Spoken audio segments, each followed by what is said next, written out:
শনিবার রাতে বুদবুদ থানায় বিক্ষোভ দেখায় স্বনির্ভর গোষ্ঠীর মহিলারা। তাদের অভিযোগ, পাড়ার মন্দিরে পুজোর প্রসাদ খেয়ে বাড়ি ফেরার পথে এলাকার বেশ কিছু লোক রাতের অন্ধকারে তাদের কয়েকজন মহিলার ওপর চড়াও হয় এবং তাদেরকে মারধর করা হয়। রোহিত সিং, ভুবন দত্ত, সুকুমার রুইদাস, তন্ময় ভান্ডারী ও বিজয় মেকান্ডি নামে লিখিতভাবে অভিযোগ দায়ের করা হয় বুদবুদ থানায়। গোষ্ঠীর মহিলা শম্পা দাস অভিযোগ করেন, যাদের বিরুদ্ধে অভিযোগ করা হয়েছে তারা গোষ্ঠীর টাকা আত্মসাৎ করেছেন। তারই প্রতিবাদ করার জন্যই তাদের ওপর এই হামলা এবং তারা সকলেই বিজেপি করে। এই ঘটনা ঘিরে চাঞ্চল্য ছড়ায় বুদবুদ এলাকায়। একটু বসাও না, চেয়ার নিয়ে আসো তো, বসাও তো, দেখছে তো বিচার চাই। আমরা কিছু চাই না, আমরা বিনা মতলবে কারো মার খেতে চাই না, ঠিক আছে? আমরা লোকের বাড়ি খেতে খাই, আমাদের কারোর সাথে কোনো দুশ্মনী নাই। তারপরে রাস্তাঘাটে যেখানে পারবে মানুষ মারবে নাকি আমার থেকে? কারা মেরেছে আপনাকে? ভুবন দত্ত আছে, অন্ধকার মানুষগুলোকে বেশি চিনতে পারি না। সুকুমার রুইদাসকে চিনতে পারি, ভুবন দত্তকে চিনতে পারি, এই কত 3-4টা মানুষ, আর কারোকে আমরা চিনতে পারি না। তো আমরা বিচার চাই। আমরা সকালে লোকের ধরে থাকতে পারে, কোনখানে জায়গা বাচ্চা আছে আমাদের ঘরে।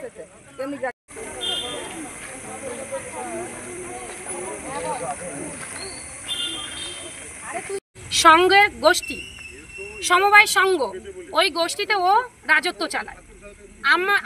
আমরা যেহেতু ওই সঙ্গের উপরে আমরা তখনও জানি না যে ওখানে ব্যাপারটা কি হচ্ছে। একটা গোষ্ঠী যখন লোন চাইতে যায় তখন তার কাছ থেকে 2500 টাকা চায়। এবার সে যেহেতু আমি মহিলা সমিতি, আমার পাড়ার গোষ্ঠী, সে আমাকে বলে যে 2500 টাকাটা কিসের জন্য দেবো? আমি বললাম কে চেয়েছে? বলছে সুকুমার রুইদাস। ঠিক আছে, কেন চেয়েছে? আমি যাই, যাওয়ার পরে বলছে এটা লোন ফি হিসেবে দিতে হবে। কিন্তু সঙ্গের ঘরে গোষ্ঠীতে কোনো লোন ফি দিতে হয় না। সেটা বলার পরে আমরা বিডিওকে কমপ্লেন জানাই, বিডিও স্যারও পর্যন্ত বলে যে এখানে কোনো লোন ফি দিতে হয় না। সেই জায়গা থেকে সুকুমার রুইদাসকে ওই সঙ্গের ঘর থেকে বার করে দেওয়া হয়।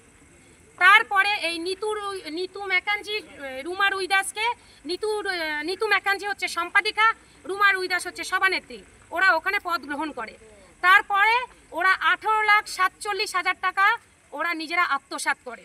এরই প্রতিবাদে আমরা ওখানে রুমা রুইদাস, নিতু ম্যাকাঞ্জিকে যখন জানতে পারি তাদেরকে ওই পদ থেকে সরানোর ব্যবস্থা করি। তারই আক্রোশ। কিন্তু এই 18,47,000 টাকাটা যে নিজেদের অ্যাকাউন্টে ঢুকিয়ে নিয়েছে, সেই টাকাটার আমরা বিচার চাই। স্টেটমেন্টও দিয়েছি, এমনকি থানায় স্টেটমেন্ট দিয়েছি, ভিডিওতে স্টেটমেন্ট দিয়েছি। এখন কি চাইছে? এখন চাইছি যে এদেরকে গ্রেপ্তার করতে হবে। রুমা রুইদাস, নিতু ম্যাকাঞ্জি, সুকুমার রুইদাস, তারপরে মানা ভান্ডারী, রোহিত সিং, বিজয় মেকাঞ্জি, ভুবন দত্তের নামে 95,000 টাকা উঠেছে। কি কারণে উঠেছে? আতঙ্কের মধ্যে আছি, যেহেতু রাতের অন্ধকারে রুমাল বেঁধে ওরা ঢুকেছে। আপনার নামটা? শম্পা দাস। দেখুন, মারধরের অভিযোগ তো বুদবুদ থানা এলাকায় প্রায় প্রতিদিনই আসছে। তৃণমূল গোষ্ঠীদ্বন্দ্বে জর্জরিত। কখনো মহিলাদের সাথে মহিলাদের লড়াই হচ্ছে, কখনো আবার পুরুষেরা মহিলাদেরকে গিয়ে হেনস্থা করে আর মারপিট করে আসছে। আইন তো আইনের মতন চলার দরকার। আমরা তো বরাবরই বলছি যে এই রাজ্যে তো আইনের শাসন নয়, এখানে শাসকের আইন চলে। যেদিন আইনের প্রতিষ্ঠা হবে, যদি আধিকারিকেরা আইনের প্রতিষ্ঠা করতে পারেন, তাহলেই এই রাজ্য বাঁচবে। আমরা চাইবো যাতে আইনের পথে চলুক। দেখুন, পুরো রাজ্যটাই তো কাটমানির খেলায় চলছে। কাটমানি তুলো, 14 তলায় পাঠাও, আর তোমার পদ নিয়ে থাকো।